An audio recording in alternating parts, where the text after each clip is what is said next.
সাংবাদিকতা ও কমিউনিটিতে বিশেষ অবদান রাখায় লন্ডন বাংলা প্রেস ক্লাবের সিনিয়র সদস্য, দৈনিক উত্তর পূর্ব যুক্তরাজ্য প্রতিনিধি এবং চ্যানেল এস-এর সাংবাদিক এহসানুল ইসলাম চৌধুরী শামীমকে রেকগনিশন অফ অ্যাচিভমেন্ট অ্যাওয়ার্ড দিয়েছে করবী মুসলিম অ্যাসোসিয়েশন। বিস্তারিত দেখুন ডেস্ক রিপোর্টে। সাংবাদিকতায় বিশেষ অবদান রাখায় চ্যানেল এস-এর সাংবাদিক এহসানুল ইসলাম চৌধুরী শামীমকে recognition of achievement media sector award দিয়েছে করবী মুসলিম অ্যাসোসিয়েশন। সম্প্রতি নর্থাম্পটনশায়ারের করবী মুসলিম অ্যাসোসিয়েশন হলরুমে আয়োজিত এই অনুষ্ঠানে সম্মাননা দেওয়া হয়।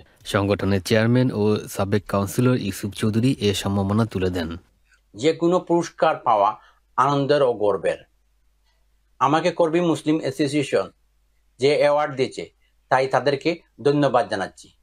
আপনারা আমার জন্য দোয়া করবেন, আমি যেন সৎ পথে মানুষের সেবা করে যেতে পারি।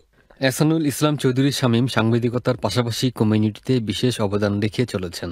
অনুষ্ঠানে আগতরা তার কাজের প্রশংসা করেন। শামীম চৌধুরী ভাই পুরা নর্থাম্পটনশায়ারের মধ্যে যে পরিমাণ ভূমিকা রাখেন, বিভিন্ন সময় তাই আমরা করবী স্পেশালি কাজ করি মসজিদের লাগি, এবং আমরা দোয়া করি কারণ উজ্জ্বল ভবিষ্যৎ কামনা করি, যাহাতে তাই আরো বেশি বেশি করিয়া আমরা এই কমিউনিটির কাজে নিয়োজিত থাকি। শামীম ভাই নিউজ আমরা সবসময় দেখি এবং he is such an wonderful person.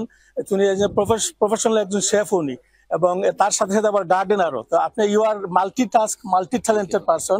We are really greatly honoured যে আমরা শামীম ভাইয়ের মতো একজন লোক আমরা এই নর্থাম্পটনশায়ারে থাকেন, বা আমাদের টোটাল ইংল্যান্ডকে রিপ্রেজেন্ট করে বাংলাদেশের মানে লন্ডনের বাইরেও।